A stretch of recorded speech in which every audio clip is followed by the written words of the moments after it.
week, if you were here, well, Rosemary, you were here last week. Yeah, weren't you here also? No, I wasn't here. So, I messed up.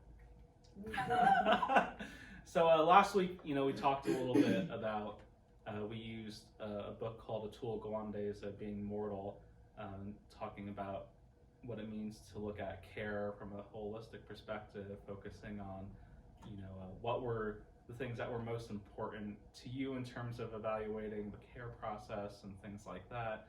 And this evening, it's very great to have Joe Smith, who's the director of Joseph Smith Funeral Homes, with us this evening, who will help lead us in the second portion of our conversation this evening about end-of-life planning, which, as I said in last week's session, was, it's something, and I don't know, Joe, if I imagine you would agree, is that, when we talk about end-of-life planning, I don't think it's something that people should just limit to if you're older or someone who's sick. I think it's something that we could give some thought to. I think it's important. You come to a point you start quantifying. I made a little joke about this. It was 4 or 5 of my friends were talking a couple months ago, and they were all guys, and every one of us had lost our fathers, and then some had lost both parents. But we got talking about, if you live as long as your father, the conversation started getting serious a little bit. And then I tried to make a joke of it a little bit. I said, well, my father was 83 when he died and I'm 60. I said, that's only like 4 more new cars. Which kind of broke it up. And we had that kind of discussion of what do we want to do with our time remaining, assuming we live in our 70s or 80s or maybe beyond that. So. Hello, how are you? How are you? Good. How are you? Good. Yeah. Just because I guess to give an example of something we talked about last week, we looked at 2 different examples of care where, one family or one couple, didn't necessarily have any kind of plan in place for talking about end-of-life care decisions, and one family or one couple who did, and just to see the difference of what that made for both people in terms of navigating those experiences. I think it makes a big difference, especially when there's illness involved, and you come to a point where a person needs care, and what kind of care, whether it's 24-hour a day, whether it's nursing home care, can you stay in your home? In my own family, my mother, I've had live-in aides for 5 years, going on 5 years now, and she will do better at home than in a nursing home setting, and we're trying to do that as long as we possibly can. But sometimes you don't have a choice. Yeah. Who's available to give care, things like that. One of the things that I like about doing something like this, and Pastor, I appreciate the invitation, is I get to talk about, and you get to talk with me and ask questions in a non-need scenario. I've always said I'd rather talk to people when they don't need me than when they do. Because you're actually going to drive this discussion tonight. I'll bring up a few topics, but your questions are going to take this through. It's nice to do it, like I said, doing something like this, that somebody's not necessarily sick, somebody hasn't passed away. You can ask the questions in a setting that's not in my funeral home, that's a little bit more relaxed. And if any of you have personal questions that you want to ask but not within the group, take my card and give me a call at some point, and we'll have a discussion or another meeting.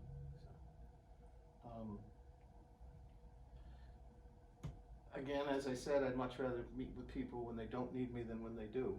I think it's wise to have a plan in place. I often deal with people that come in, somebody's passed away, I don't know what he would have wanted, I don't know what she would have wanted, how am I going to pay for this? I want to do the right thing. you know, all these questions, you know, come up. Obviously, you have cases that are sudden, that are totally unexpected.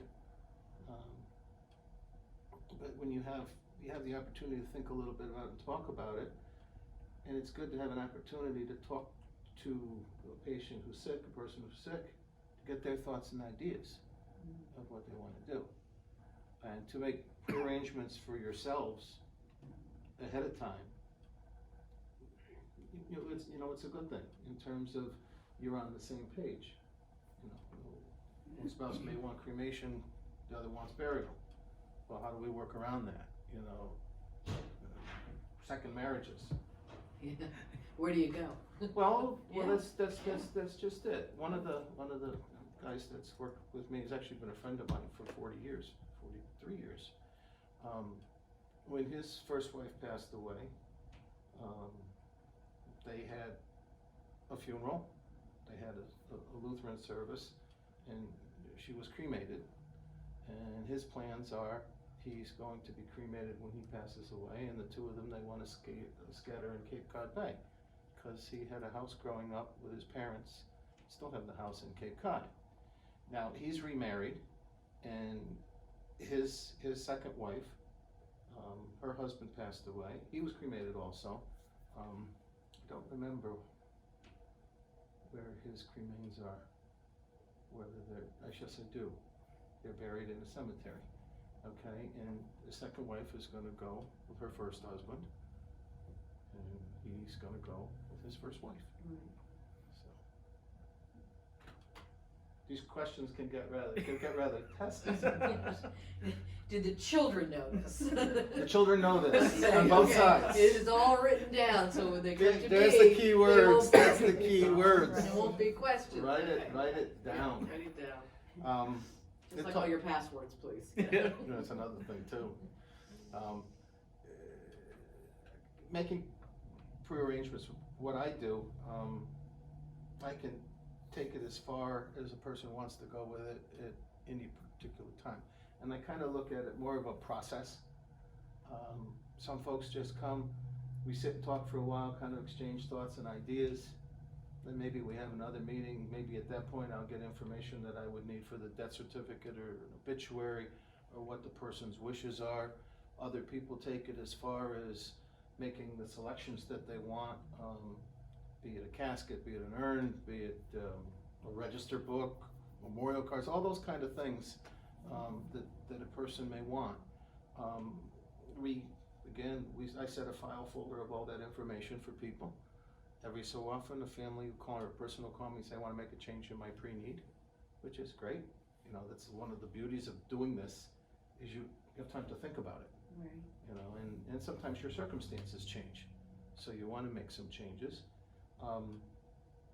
There's prepayment options that we have. I'm part of, I own the funeral home, I'm part of New York State Funeral Directors Association, I have a membership, and we have a trusting agent called Pre-Plan. Monies that go into the trusts that people put up, we set up these trusts, it's your money in trust for the funeral home, so our only access to it is with a certified death certificate. They're like a savings account, so you're gonna get a 1099 at the beginning of the year for the interest it earns, which I think is somewhere around 2% right now. Maybe it's a little more, I haven't checked in a while, I should have before I came. It's dropping. Now, does that pay out to you every year, the interest? No, No, that's it your goes money. back in. That's your money. Oh, okay. Now, I'll address that too, because different states have different programs. New York is the tightest in the country. It's a good, safe product, not only for the consumer, but for the funeral home too.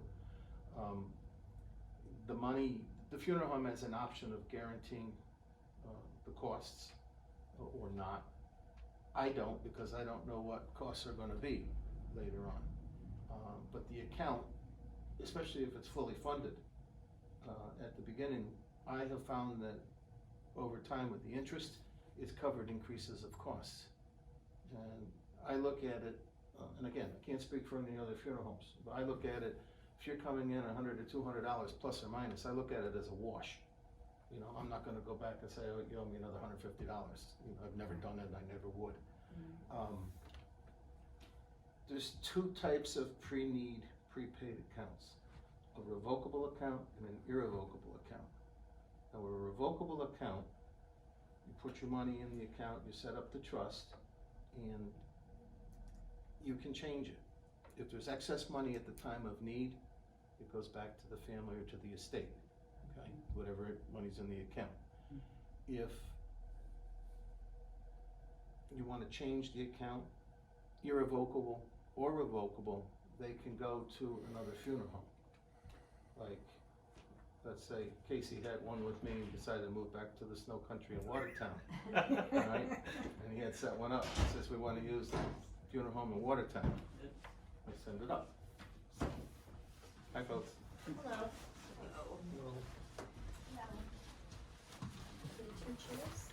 Yeah, there's a chair here. Yeah.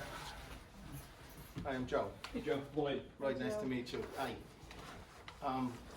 We were just talking a little bit about pre-planning trust accounts.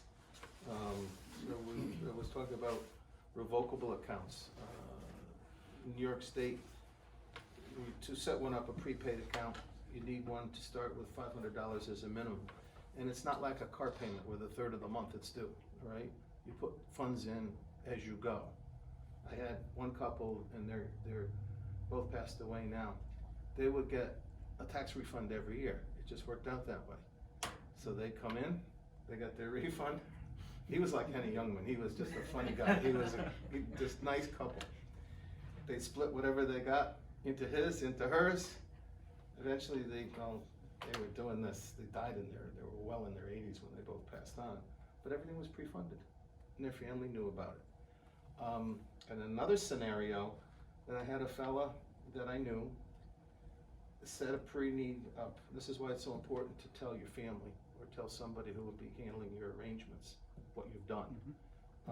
He had put some money, a couple $1,000s each, one for his wife, one for himself. A few months later, I see his obituary in the newspaper, and it was down at another funeral home. Clearly, they knew nothing of it because the other funeral home would have called me so we could transfer it. So I called them, and I told them, I said, you better mention it to the wife, what's here, and get me the death certificate so I can get it transferred for you. So, which we did.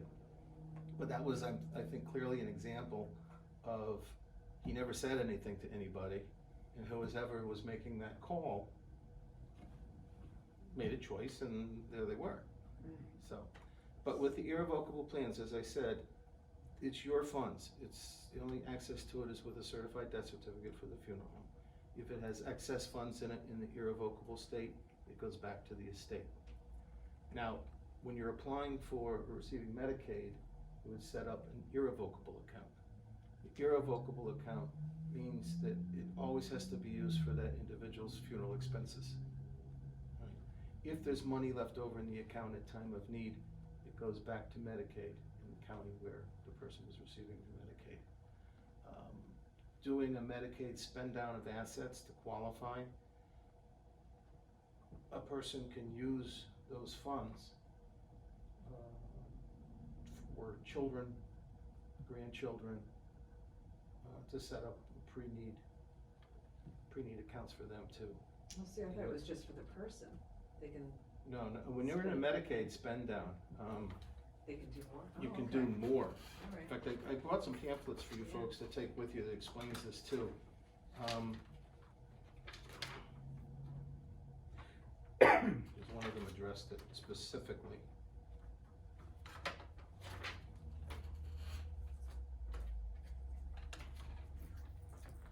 Yeah. This one here.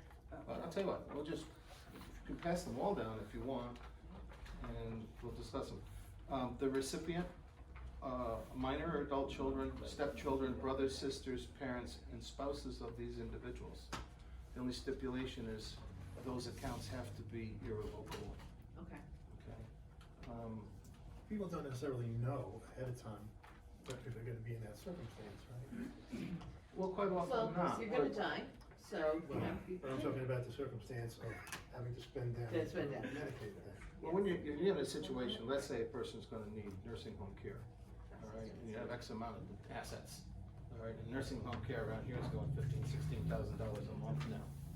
So it obviously doesn't take very long for it to get used up for most people.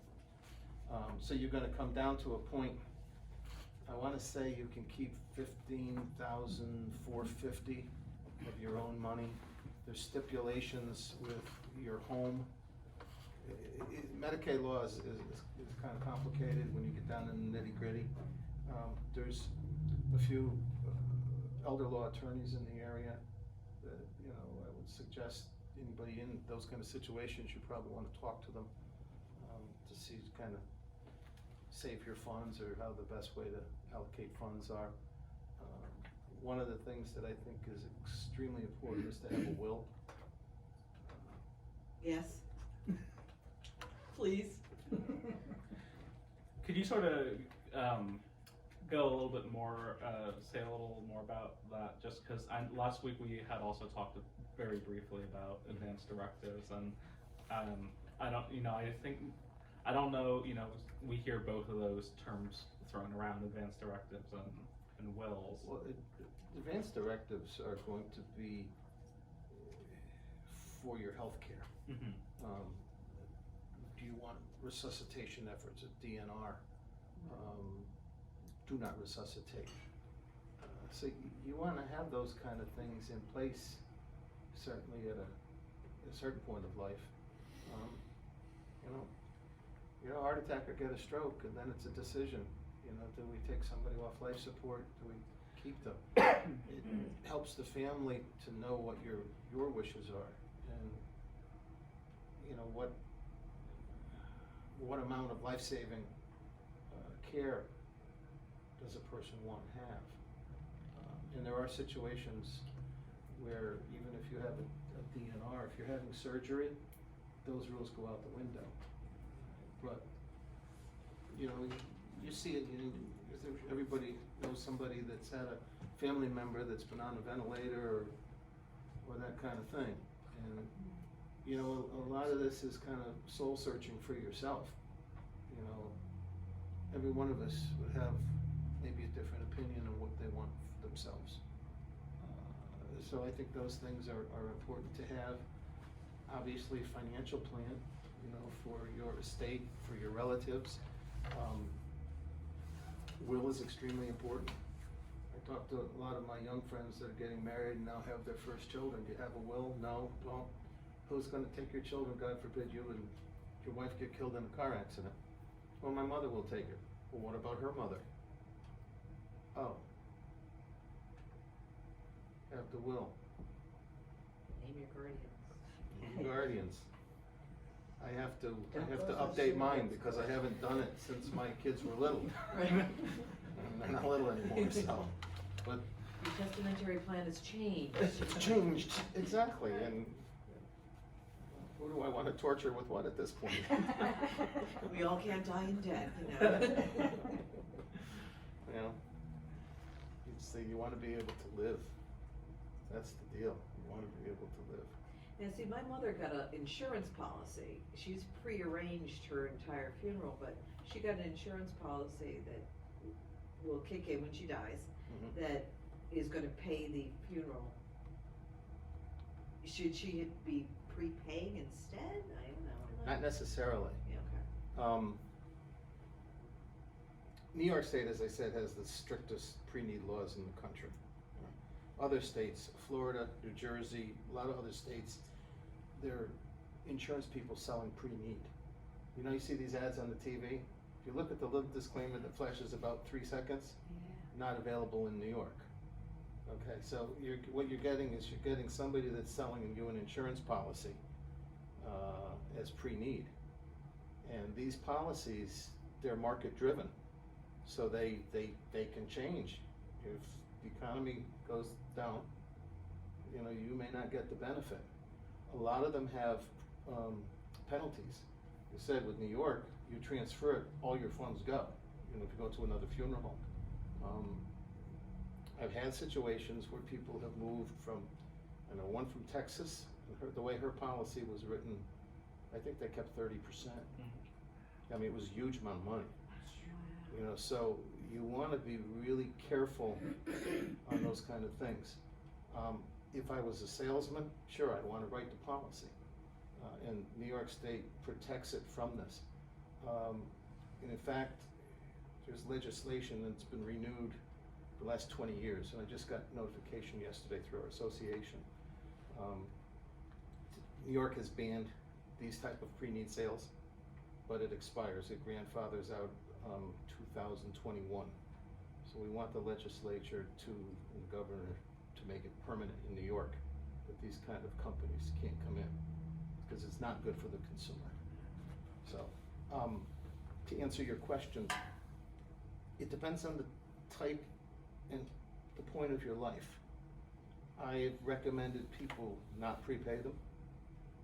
Like husband and wife couple, let's say you got $50,000 each of life insurance. Funeral costs, especially in the Northeast, any of the metropolitan areas, it's not inexpensive. I would say for a traditional funeral right now, cemetery costs are huge. Whether or not they need the sleeve in the cemetery. I have a burial at Gate of Heaven tomorrow. It's $2,300 to open the grave alone. So if you're looking at somewhere on average $9,000 to $15,000 for a funeral, let's just say $15,000, just for numbers to play with, and you have a $50,000 life insurance policy, why take $15,000 out of your savings account? Go on a cruise. Have some fun with it. If you got your life insurance, use it. Now, there's other compelling reasons that maybe you do want to take that money out even though you have life insurance. Maybe you have family that's battling. Maybe you want to be sure that your wishes are going to be taken care of. All right. I've had those situations too. You know, that people were concerned about that with their families. So, there is a succession law in New York that's a good law. Thank God we have it now. I brought it with me, and I'm just going to read quickly through it for you.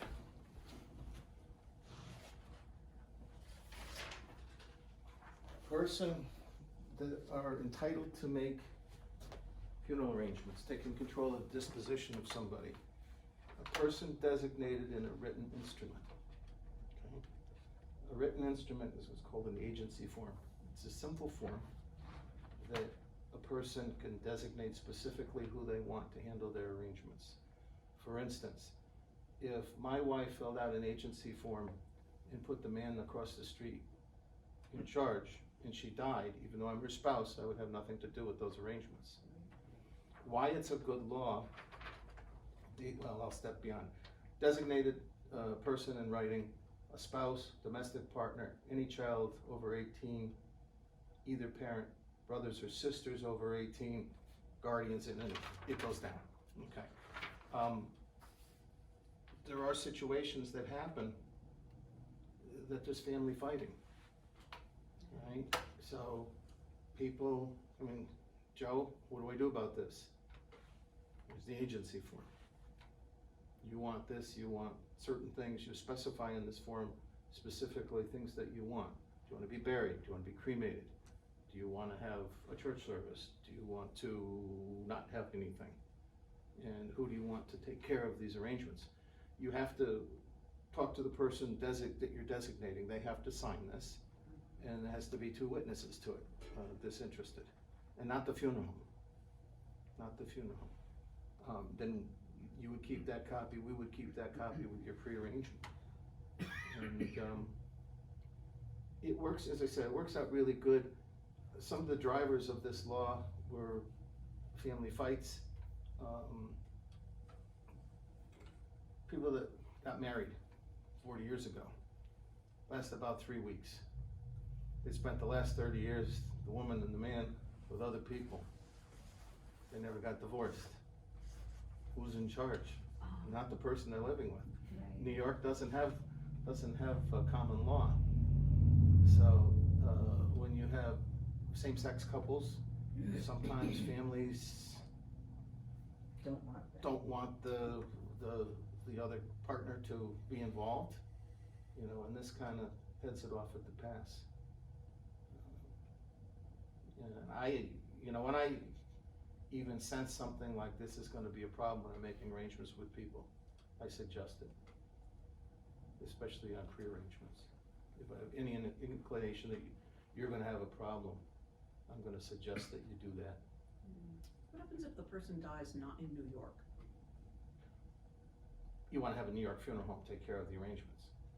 Yes?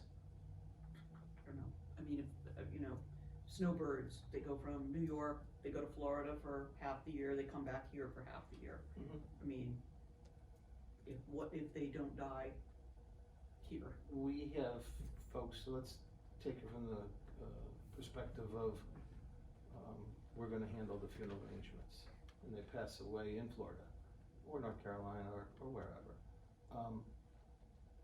I'll ask the question, are you going to have services in Florida? No, right, then you don't even have to contact the Florida funeral director. All right, I'll take care of that for you. I use a company called Inman Worldwide. They coordinate shipments of human remains all over the world. And I've been using them for even when I worked before I owned the funeral home. So I coordinate with them. If you were going to have services in Florida, I would say contact the Florida funeral director that you wanna use. And let's say the burial's gonna be up here. I would be the secondary. The Florida funeral director would make arrangements with us. We would receive the body, probably would come into Kennedy or LaGuardia Airport, and we would take the second phase of the funeral. If you're gonna have a visitation up here, or a church service up here, then the burial, or if you have a memorial service with cremated remains. So that happens all the time. Matter of fact, most times when you're on an airplane, depending on where you're going, there's probably human remains in the cargo hold. So, No, were you asked? Doesn't come out in the, Conveyor Karen. Oh, boy, what a thought. Were you asking though, Karen, or about the at needs part of what the law, if that applies still? well, if just you- it's sort of all of that. I mean, we've got family that's in both places, and so we never had to move anybody as it turned out. But if they have a deal arranged with you, so the agency form, suppose my sister in Florida says the person that she's in charge with, like we wanna do all the stuff in Florida. Mhm. Then do you take of course I can mix all these together, then what should happen? So does the succession agency form carry? keep the agency form separate versus your question about shipping human remains. Right. The agency form specifies who's gonna handle somebody's funeral arrangements. Is it recognized in other states, since it's a New York one? I would say yes, because that's the person's wishes. I don't see why it wouldn't be. Okay. Again, New York has a specific succession law. I just did recently, I had a funeral where an adult child had died. But the father is quite elderly, lives in Florida. Alright, so technically, the adult child was not married, had no children. So technically, the father is in charge of the arrangements. So what we did, he's in an assisted living facility, he wasn't able to travel up here. So I sent down a form that designates, can his surviving children who live up here, can they handle the arrangements? Be happy to sign it. I sent it down to the business office in the facility. They took it over to him, he signed it in front of the notary and faxed back up, and then I was able to continue on with the funeral arrangements. And that funeral arrangement was gonna be a cremation, so we wanna be really cautious on that, because I can't undo a cremation.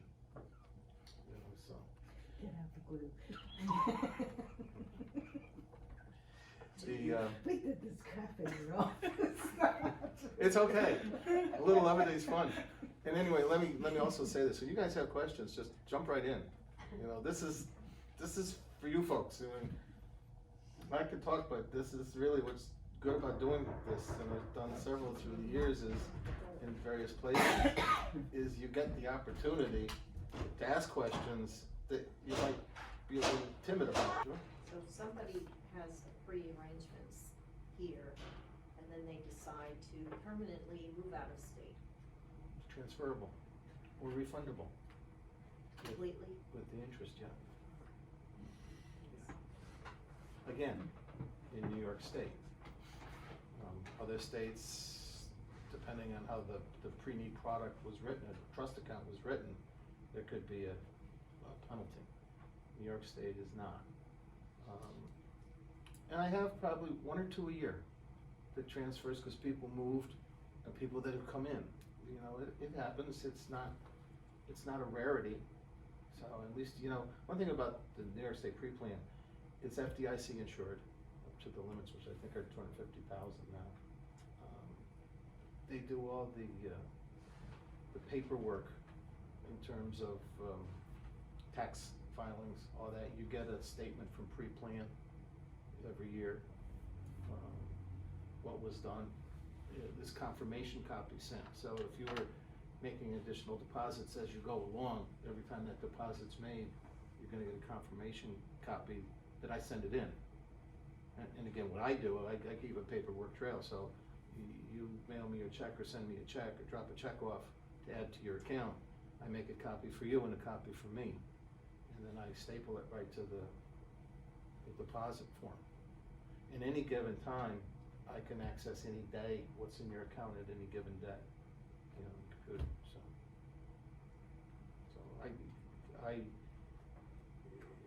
Again, I'm not saying prepaying funeral expenses is right for everybody on various circumstances, it may not be, but the product is very good, it's safe.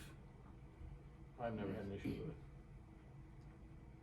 My grandmother had something, I don't know what it was, that was supposed to cover her cremation. When the time came, to cover the cremation at a particular place that was not here. And then you can either transport her for this pile of money to this cremation facility 100 miles away, or you can have it done more locally for the less money than the transporting. I don't know what that was, and it was, you know, years ago now. It doesn't sound like what you're talking about.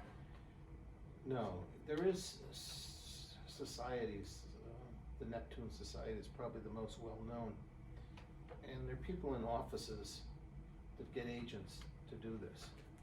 And they advertise very low-cost cremations.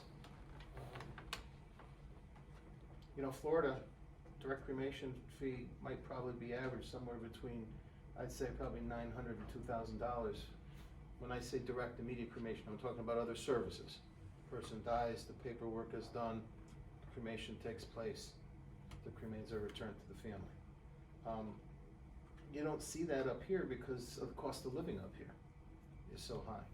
And especially with real estate costs and labor costs in this part of the country. And this is no different than Washington, it's no different than Boston, it's no different than LA. That's why I laugh at some of these things that say, well, you know, again, go the insurance people are advertising and they say the average cost of a funeral is $8,600. Well, it might be in Indiana. Not here. It's not in New York. We paid almost that 4 years ago. Well, I'll tell you flat out, because I'm a little sensitive today since I paid my town and county taxes on my building. I could take $1,000 off every funeral I do, just because of real estate and school taxes here. It's the most expensive state. But No, let me he's just talk talking about real estate and school taxes. Yeah. Yeah, that's not New York like State. income, yeah. So to answer your question, and you know, without knowing the circumstances, it's hard to know what your grandmother did. You know, where she died versus when she made this, is it gonna be close She to the died same? in Yorktown, She died in Yorktown. and she was in Queens before. So it's not like she was from Indiana or something like that. Okay. But, I don't know. Did she set it up with a funeral home in Westchester, or was it in the city? It's a lot of years ago, so I don't know. So it's kinda, Whatever she hard had, to she say. had it set up before she moved up to Yorktown. we have, in fact, I'm the exclusive provider of a cremation with confidence in Westchester and Putnam counties. I don't think there's anything. And I have a pamphlet there, that we have a 10-step program for cremations, direct cremations, any cremation that we use. And it's there, it's to ensure that there aren't errors. So let me say this too, in New York State, a funeral home can't, by law, own a cemetery or a crematory. So around here, we use Ferncliff Cemetery in Hartsdale. You know, there's another one in Poughkeepsie, there's one in Newburgh. Woodlawn Cemetery has one in the Bronx, there's one in Queens.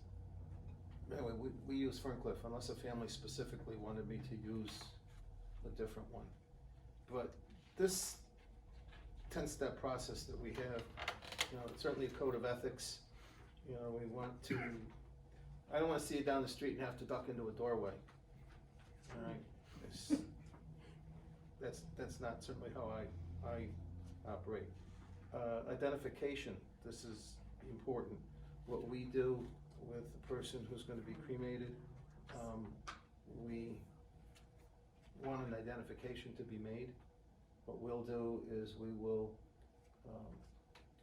I'm gonna use the term set the features. You know, when a person dies, their mouth opens, the eyes open, you know, we'll shampoo the hair, we'll set the features so a person can be identified and family can spend a little bit of time, you know, privately beforehand. If you bring us clothes, we'll dress the person. Otherwise, we'll use a hospital gown. And I have, you know, again, it's not a wake. It's not for 40 people to come and spend 2 hours. It's for 2, 3, 4, 5 family members to come and spend 20 minutes to say goodbye. So it serves also as an identification process. Again, using Ferncliff Crematory, there's a little metal disc with a number on it. That goes into the cremation chamber with the body. The paperwork has the same number. It's clipped to the outside of the cremation chamber, and it's checked along the way. This way, we know who's in there, what it is, okay? And it's signed off on, it's signed off by the crematory manager. Some funeral homes have the cremains mailed back to them. I won't do it. Myself or one of my staff, we go down to Ferncliff, they're hand carried, and when we have the cremains back, I look at that number, I look at the number on my initial paperwork, I look at the cremation certificate, and make sure everything matches. And then, of course, when you want to claim the cremains, we invite you in to do that when we have them back, or if we're gonna have a service. We have a lot of services where we have the cremation first, and then have the visitation, have church service, and then maybe burial the ashes or return them to the family. And then we have cremation after. Cremation is just in lieu of burial. It's just a different way to do it. So, and I would say in my business, we're about 60% cremation versus burial. So. Do they have, at crematoriums here, the ability to donate stuff? They did this in Florida, I know, so you can donate, like if you have a titanium rod, we take some of the metal. If you have a pacemaker, it can be donated and sent to, I don't know, third world countries, sounds Yeah, because gross, they but. won't redo them in the United States. I know, they won't do them in the US, but do they do anything, is this even discussed at all? Explant things. There is recycling of the materials. We remove the pacemakers. It's one of the authorizations that we have. So we'll remove the pacemaker at the funeral home. And most people say just dispose of it. So But they don't donate it to somewhere. None of that stuff happens here. I haven't, I can't speak for the crematory. I'm sure they do recycle metal that's in caskets and things like that, because the body has to be in a rigid container. I have pacemakers that I haven't sent in, I keep them in a box. But I'd like to find a place that would take them. Medtronic might take it back. Medtronic? They're one of the pacemaker, Yeah. Siemens. Well, it's just a question of They may if they take 'em send back. them, right, For that- testing. yeah, but it's really a matter of whether it, okay. Well, I've had Detail, that really. situation where I've been requested to send them to a specific place Yeah. for testing. Yeah. Testing for what? Exactly. Well, the manufacturer likes to know, cause I used to do this is my other job. They like to see, how it held up. They, can track it from the serial number of, how long it was implanted and Mhm. what happened to it and whatever, just, quality control. Oh, I was gonna say. But other what are you countries testing will for reduce AIDS, them. Hep C, Hep B? Yeah. Another thing we're gonna go through. The electronic logging of all this data that it's got, See where they've been, what they said. yeah. I was curious, Joe, about cremains, because you mentioned it before about how people spread cremation sometimes, and I guess I never really thought about it. But are there any kind of guidelines for when people There is. do that? Because There is. that's something I never really They're did. not supposed to be scattered on public lands. Okay. You can't drive by your neighbor that you hate and throw grandma out at 3 a.m. If they going into bodies of water, at sea, they have to be 3 miles out. Now, would I be telling the truth if I said there's no cremains in Lake Mayapack? I'm sure there is.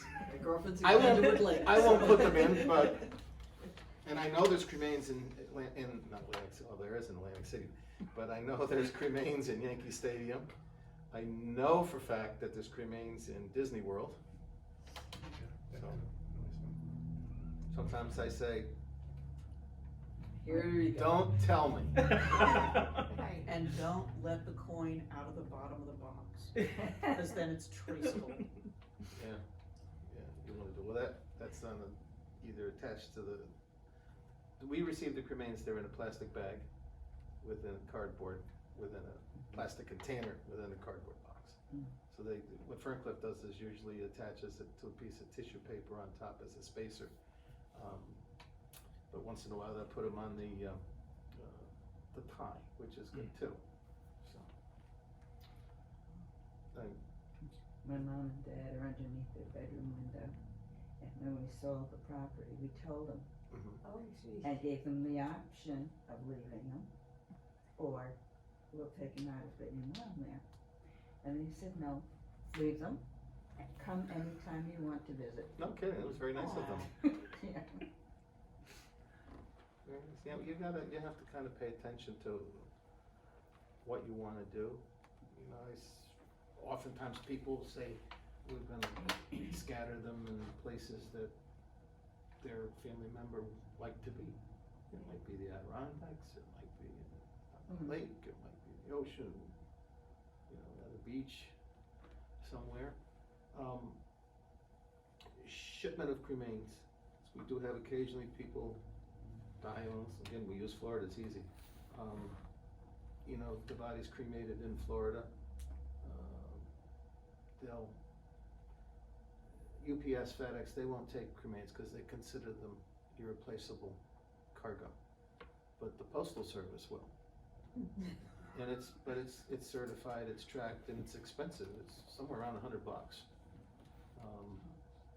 So, they'll do that. If you're gonna take them, Don't deal with Louisiana. Hmm? Don't deal with Louisiana. What happened with Louisiana? My brother-in-law couldn't ship my sister's remains up here. They wouldn't do it. the crematory wouldn't? No, and he couldn't send it up, and he couldn't do it as cargo on a plane, cause he can't go on a plane, so he just put it in the car and brought it on up. When people are traveling, cause I've had it both ways, you know, they're coming north with the cremains or going south with the cremains. Keep them in the plastic container, so it can be x-rayed. If they have an urn or something, I'll take them out. And I don't know of any funeral home that wouldn't, you know, repatriate the cremains back into an urn for somebody. And hand carry them. Don't put them in your luggage in the cargo hold. If it gets lost, there was I don't know if you folks watched Big Bang Theory. Yeah. It was when Howard's mother died and they lost the cremains.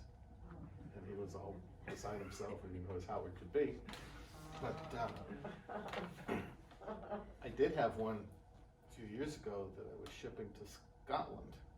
And when you do it international, it's a whole different ballgame, even with cremains. You gotta do consulates, there's a whole ton of paperwork. So we finally got, and they're in this little container in this box about yay big that the consulate required. I get a phone call about 11 o'clock that night from the daughter in a total panic. My mother didn't get here, the people that were to receive the cremains. So now I'm in a total panic. What happened is the flight flew into somewhere and was going off a short leg to another, and it got offloaded on the first flight. Okay. Didn't make its connection. Didn't make its happens connection. So it took us a few hours to solve that issue, but again, nobody wants that kind of thing to happen. You know, it's like with cremation, they say, I can't undo it. You know, if you decide you want to cremate somebody and they're buried in the cemetery, we can bring them up. People say to me, how's business? I say, this is ups and downs, mostly downs, once in a while and up. Are the places around here, will they take cremains that come from somewhere else? If I come with a box and say, Sure. they don't need like the death certificate to make sure this is the person that No. I say that it is, how do they know? You would have a cremation permit that's issued with the cremains after the cremation. And Okay. that's what you would be given to the cemetery Okay. to do that. Probably Obviously, you have to have a plot or a niche Yeah. to put them in. You don't need a funeral director to do that. I give people the option if they're gonna bury. I have some families that say, we'll take the cremains ourselves when we're ready. Some say, yeah, could you help us with this? Are there any veteran cemeteries in the area other than Orange County, and you have to be an Orange County resident? The federal veteran cemeteries in New York are Long Island National at Pine Lawn, which is closed for burials, but they will accept cremains, and Calverton National Cemetery out in Riverhead, Long Island. Schuylerville, up above Albany. That's where my sister up there. lives there, will be up there. Yeah. But that's where I was gonna probably put Pete one day, not anytime soon. Not soon. There's one in Bath, New York, federal veteran cemeteries. Some cemeteries advertise veteran sections. Rose Hill and Putnam Valley advertises veteran sections. But the federal But cemeteries. they won't allow a spouse or anybody else in there, with them, In federal cemetery, in Rose Hill. And we have to buy the next one. you have to buy the next one, yeah. It's not free for spouses. No, The that, veteran, yeah. no. The federal cemetery it is, spouse and dependent children.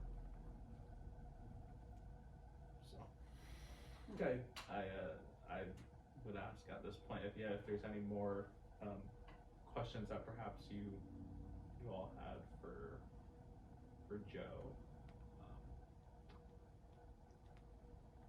Can we just make an appointment with you to have the, to set it up? sure, yeah. Its best way is to call ahead of time. Right, You know, in my world, things change in 5 minutes. yeah, right. And, I hate to be, it might be as simple as going to the post office when you stop by. You know, but yeah, you set up a time that's comfortable for you, and we'll sit and we'll talk, and as I said, there is no pressure. You take this, it's kind of a process. I look at it as a process. Some people go through the whole thing in an hour conversation. Other people would get some thoughts, some ideas, make a list of things that you might wanna consider that I'll need going forward. I set up a file folder, put it in the drawer, and I'll tell you, go on with the business of living. And I will say though, and I say this sincerely, I would say nearly everybody that does a pre-arrangement, when they're walking out the door, tells me that they're relieved this is done, I feel good. And I'll counter that with the other side, when they come to my court, the families that have had their family pre-arrange, they've already started their grieving process. Whereas the ones that don't and are starting the fighting amongst what to do with mom or dad or with all of that, they're so torn from those decisions. So just from that point of view, if you just make it easy for the ones that are gonna be left with, everything to deal with. They come in, they go, Mom took care of everything, and they're just, it's just so wonderful. My nieces, they just buried my ex-sister-in-law. And when she sold her condo to go into assisted living, she got her plot, she picked out her casket, she had everything written out, the whole bit. My mother's got her whole So- program out, everything, it's wonderful. No, I said this when we first started this evening, I'd rather meet with people when they don't need me than when they do. It just makes it so much easier for people. It makes it easier for the survivors. You really do survivors a favor.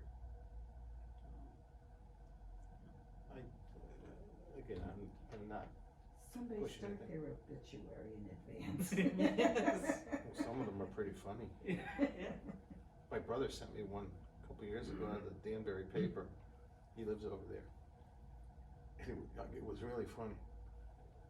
The lady passed away, and it goes her name, and so it was after giving cancer the finger for the past 10 years.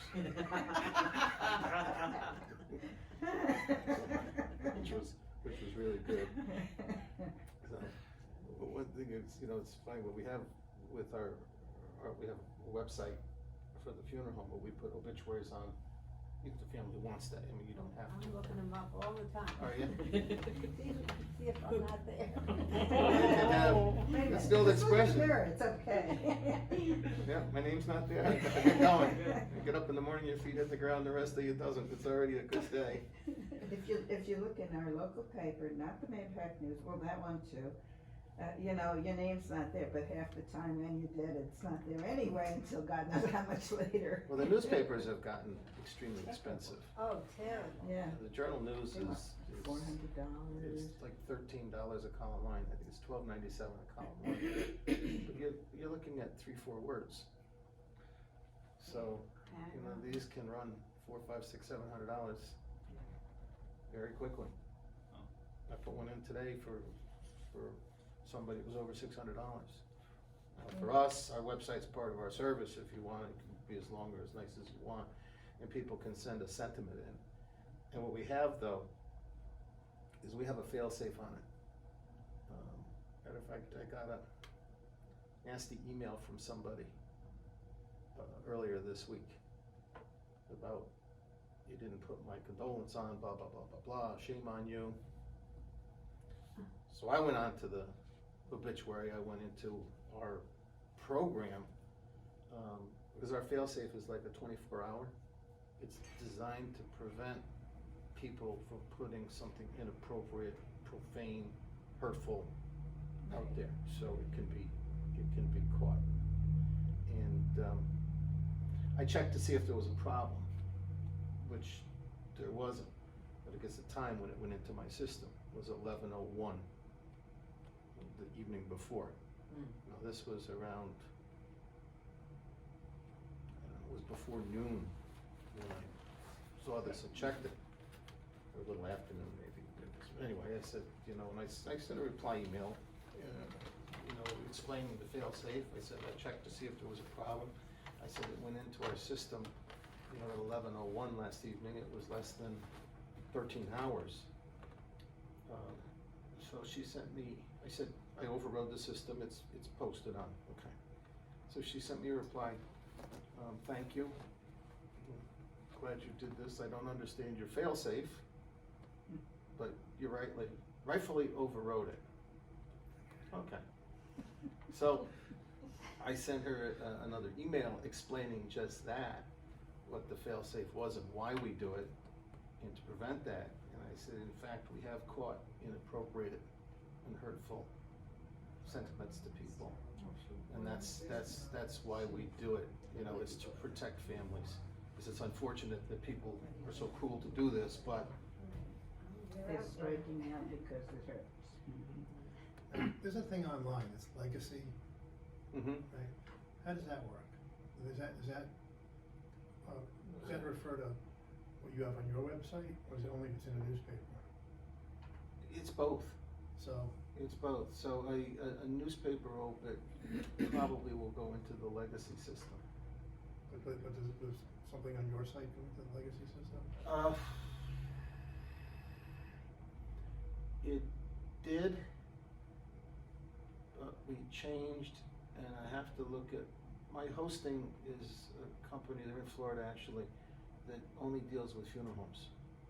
So I have to see if it goes into, I'm almost positive it goes into legacy, but I think it goes into tributes too. Because when somebody dies, I don't look in the paper. I go to online and I search for it.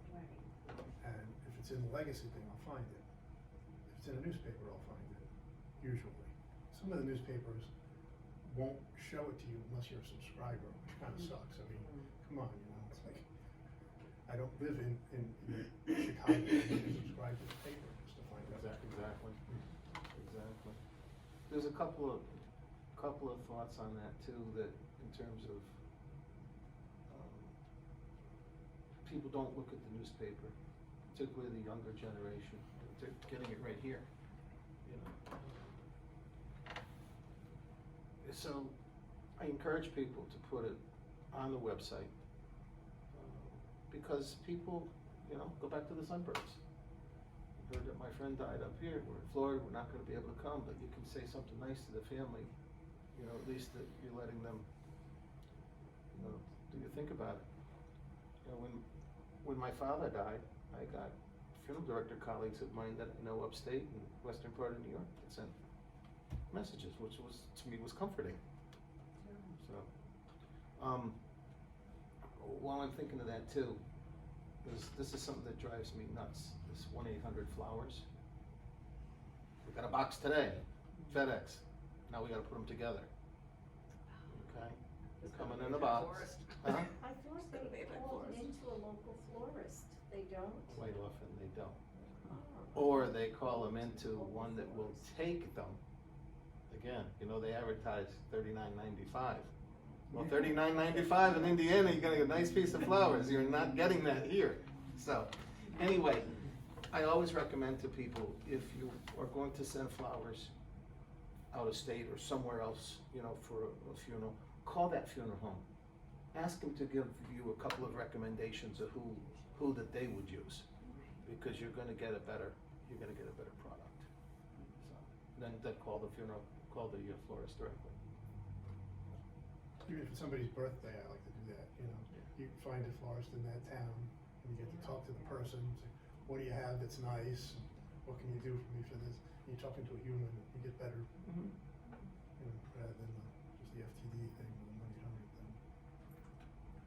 Yeah, and usually when they come, it's like 15 minutes before the family's coming there. You know, No pressure. no pressure. But that's my world, what can I tell you? So, Well, I just want to thank you, Joe, for coming out this evening and sharing some very useful information with us. well, I hope it was helpful. I hope it answered some of your questions. I hope I was somewhat entertaining here and there. I appreciate you all being here on a cold January night, but the days are getting longer, so. Yeah. So I'll leave some materials here. Yeah, I've got thank- some calendars too over there, if you guys need a calendar, like, feel free to take some. Yeah, And again, I'll leave some of my cards too. yeah, that'd be great if you could leave some cards here. Sure. Again, anybody that, if you have questions or you wanna set something up or you're just unsure of certain things, you know, that you don't wanna talk in front of the group, call me. And we'll have a little conversation. And, go from there. Thanks, Joe. Thank you, folks, I Yeah. appreciate your time. Thank you. Thank you.